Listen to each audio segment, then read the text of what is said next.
balle, utilisant sa vitesse et sa protection de balle pour remonter le terrain. Beneen qualité bi tamit mooy son pied gauche. Il possède une bonne technique de frappe et de passe courte aimant combiner dans les petits espaces.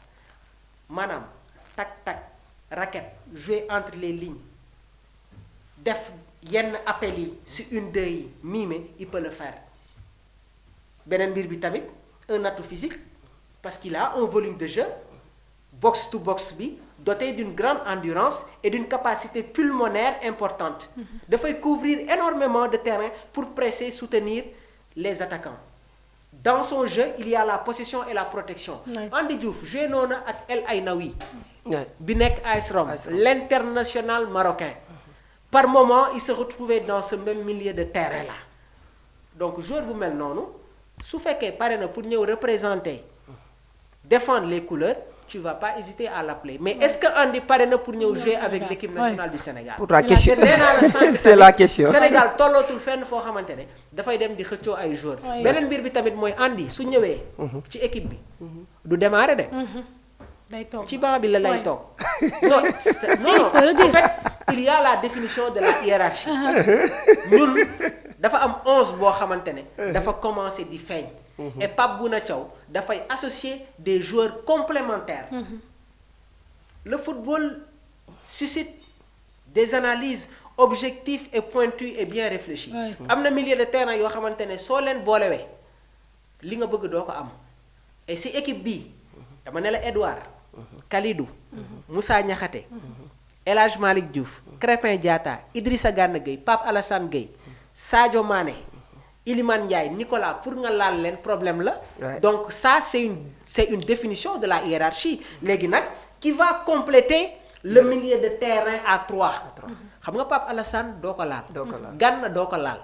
Pour compléter ce milieu de terrain dafa am yeneen joueurs yoo xamante ne ñoom ñoo nekk ci kanam de. muy Habib Diarra Lamine Camara ak Pape Matar Sarr. Andy su ñëwee il va pas d'un coup être titulaire. Léegi nag dans un match beaucoup de choses peuvent se passer. Habib Diarra bi muy ñëw ci équipe bi dafa am ay joueurs yoo xamante ne daf leen fi fekk. mais nag dafa prouver wane ne man kat place équipe bii nii dama fi war a football. moo tax gis nga ne que de par ses performances il a poussé des joueurs comme Pape Matar Sarr et Lamine Camara à se réveiller. Et ñun ñëpp xam nañ ne que quand on n'a pas Pape Alassane Gueye, un Andy Diouf peut te faire du bien dans l'équilibre de l'équipe. Il ne faut pas se précipiter. Gis nga Pape Thiaw dafa am loo xamante ne daf ko mettre en place léegi nag le rôle des joueurs. La seen ay compétition seen ay évaluation dafay déterminer pour avoir une place sûre dans cette équipe là mais nag mënuñu ñëw rek bouleverser la hiérarchie comme ça. Il faut faire ses preuves. Il faut se battre pour être titulaire dans ce 11 de Pape Bouna Thiaw. Alors Mamour yaa ngi koy wax léegi nii ndax mën nañoo xaar retour ki nga xamante ne moo di Bamba Dieng parce que gis nañ en si peu de temps moom mi ngi prouver ci club ba mu nekk déjà en 10 matchs def na 11 buts donc est-ce que mën nañoo xaar retouram quand même. Voilà moom bu la posé ci ki nga xamante ne mooy Bamba Dieng.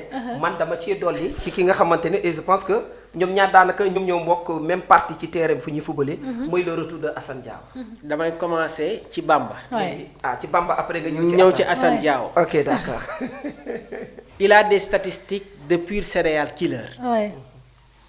Avec 11 buts en 10 matchs. Bamba Dieng mi ngi affiché un ratio d'efficacité digne des meilleurs buteurs européens du moment. Ce n'est plus seulement une bonne passe, c'est une domination athlétique et technique. Son doublé face à Auxerre prouve qu'il a trouvé cette confiance qui faisait sa force à l'Olympique de Marseille. Et Bamba Dieng, c'est un profil actuellement qui manque au Lion. Si l'attaque du Sénégal est talentueuse, elle a parfois manqué de ce profil de faux follet capable de prendre la profondeur de manière incessante, finir les actions avec instinct sans trop réfléchir. waaye tamit il a cette capacité de mettre une pression constante sur les défenses adverses par son pressing. Maanaam dans le jeu en profondeur Bamba Dieng dafa am loo xamante ne suñu yenn attaquants yi fii amuñu ko. xam nga Jackson ñun ñëpp xam nañ ne que c'est quelqu'un qui excelle dans les jeux de possession. Cette capacité à venir ñëw jël ci bal bi teg la loxo jouer entre les espaces, faire de faux courses, permettre à Sadio de jouer dans le jeu intérieur. Ouais. Alors que un joueur comme Bamba Dieng, il a cette capacité à prendre la profondeur de manière incessante. Daf koy def dans la répétition. Et nekk na joueur boo xamante ne il est capable de se faire ce premier pressing là daw bloquer course yi pour que défense adverse bi di sànni bal yi. Et cette capacité à finir les actions avec instinct.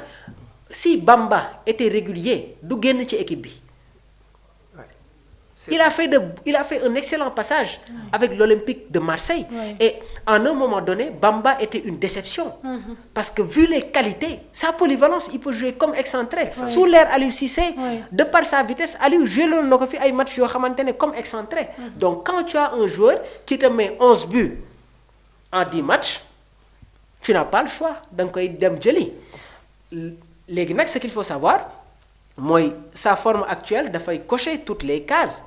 Dans une équipe nationale où la concurrence est féroce, il faut le dire, avec des joueurs comme Jackson, Boulaye Dia, Habib Diallo, Chérif Ndiaye, Bamba mi ngi lancé un message très clair. Il ne toque plus à la porte, mais il est en train d'enfoncer la porte.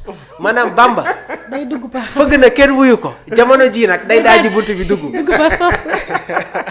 On ne peut plus l'ignorer.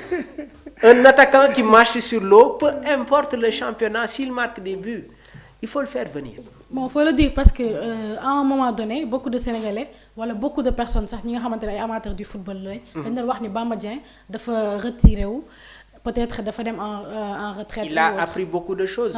Il a appris beaucoup de choses. Il a appris de ses erreurs.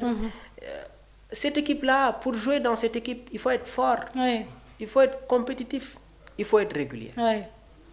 Il faut être régulier. Et je pense que nag loolu bokk na vraiment sur ses qualités et je pense qu'il va être dans la continuité. Assane Diao, un retour très important. Un retour qui va faire du bien au sélectionneur de l'équipe nationale du Sénégal, Pape Bouna Thiaw. Il y a une question sur Assane Diao foofu. waaw am naa fi question. waaw gan la. Mamour yaa ngi may tànc de dafa mel ni dama laa xaw a sonal.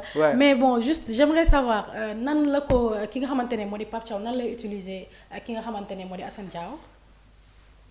Comment Pape Thiaw compte faire utiliser Assane Diao dans son dispositif. Exact. xam nga ku muy bi muy nekk Betis Séville. dafa nekk joueur boo xamante ne il a démarré à jouer sur les côtés sur les couloirs. Mais seen entraîneur bi di Pellegrini, l'ancien entraîneur de Manchester City, dafay jouer avec un schéma 4-2-3-1. Maanaam 2 excentrés, un numéro 10, 2 pivots et un avant-centre. Mais du ñu nekk ay excentrés purs, dañuy nekk plutôt des excentrés reconvertis en des milieux latéraux. Bi Assane Diao jugee Betis Séville dafa dem Como, entraîné par Cesc Fabregas. Bi muy ñëw Como, Patrick Croutonnet, l'ancien attaquant passé par le Milan AC, moom moo doon jouer comme avant-centre. Waaye Assane am na ay yenn match yoo xamante ne Croutonnet joué wul, il s'est retrouvé comme avant-centre. Loolu polyvalence la de. gaw ma ne que Pape Thiaw ci Coupe du Monde bi ñuy dem nii il va encore prendre ses 4 avant-centres. Parce que xam nga nee naa la Assane Diao su si nekkee rek il fait partie des certitudes. Léegi xoolal ci équipe bi on a combien d'attaquants te Assane liñ koy gën a gis muy football mooy excentré gauche la foofu nag dafa am ku fa nekk mooy Sadio Mané. Ibrahima Mbaye il est plus performant quand il joue comme excentré.